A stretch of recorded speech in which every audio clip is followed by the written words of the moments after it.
Why did Palpatine save Darth Vader? Why drag a burned, broken apprentice off the lava when he could have simply started over? On Mustafar, Anakin loses everything: his limbs, his future, the last pieces of the man he used to be. The Emperor arrives, the droids repair his apprentice, and as the mask seals shut, Darth Vader takes his very first breath. Most people stop there. Palpatine saved him, end of story. But that moment isn't mercy at all. Mustafar isn't a rescue, it's a containment. Today, fellow initiates, we're going to explore these moments from both sides. Palpatine facing the ruin of the apprentice he spent years shaping, and Darth Vader awakening inside the armor built to control him. We begin on the black sand of Mustafar, with a Sith Lord standing over a ruined apprentice, and a choice that will decide the future of the galaxy. When the Emperor steps through the smoke on Mustafar, he doesn't see victory, he sees disaster.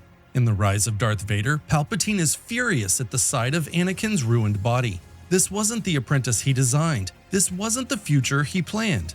Maul was a weapon, Dooku was a stepping stone, but Anakin Skywalker? Anakin was the masterpiece. 10 years of manipulation, training, and careful engineering now lying on the shore like wasted potential.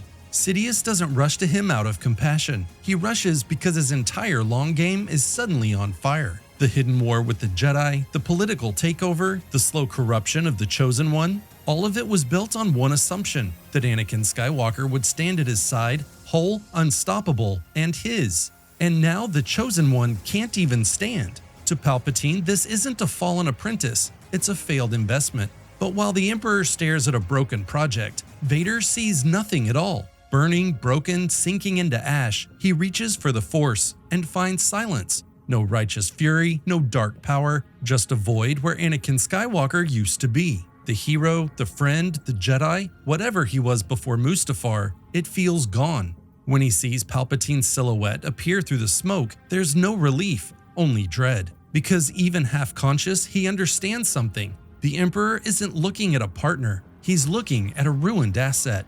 And then the darkness takes him. When Sidious orders the reconstruction, he already knows what he wants.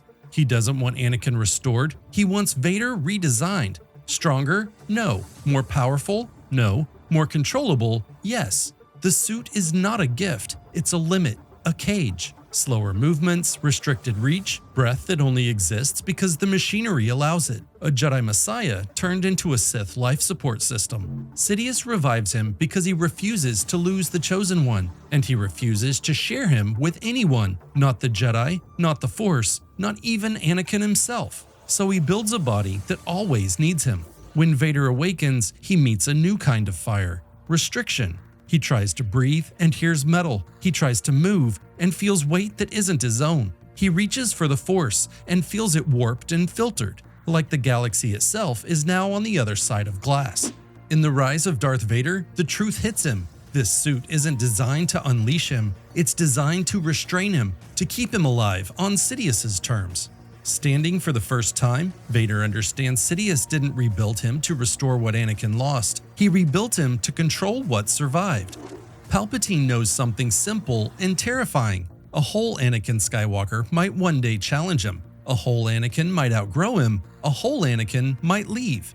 But this Vader, a trap-dependent Vader, he will never walk away. His armor is a prison, his pain a leash. Every breath is a reminder that his life runs through Sidious's machines. The Emperor doesn't want an equal, he wants a weapon, blunted just enough that it never turns on him, but still sharp enough to terrify the galaxy. And Vader feels it. With every rasp of his lungs, with every step that doesn't quite belong to him, he didn't survive Mustafar. He was prevented from dying, preserved not out of mercy, but out of necessity. For the first time, he sees the shape of his new existence. He is alive because the Emperor requires him alive. He is broken because the Emperor requires him broken. In the end, the truth of Mustafar is something the films never say out loud. Vader knows Sidious didn't pull him from the fire out of loyalty or even strategy. The Emperor saved him because he was terrified of what would happen if he lost the Chosen One entirely. In The Rise of Darth Vader, Palpatine fixates on Anakin's unmatched potential, his raw power, his connection to the Force, the prophecy wrapped around him. He understands something the Jedi never dared to say. If Anakin died, the Force could simply choose another. Another chosen one, another variable he couldn't predict, another future outside his control. So Sidious did the one thing the prophecy never accounted for. He quarantined the chosen one, not just the body, the destiny. Lock the power in a suit, lock the prophecy in a single suffering life, make sure the chosen one can never truly be chosen by anyone but him. Anakin Skywalker survived Mustafar because the Emperor feared losing control of the only future he couldn't see, and feared the prophecy fulfilling itself without him. And that's the revelation Vader comes to understand. He lives inside a prison of metal, his fate anchored in agony, a savior turned into a sentinel, guarding his own chains. Mustafar didn't end Anakin Skywalker. It ended the Force's chance to use him until a new hope could rise.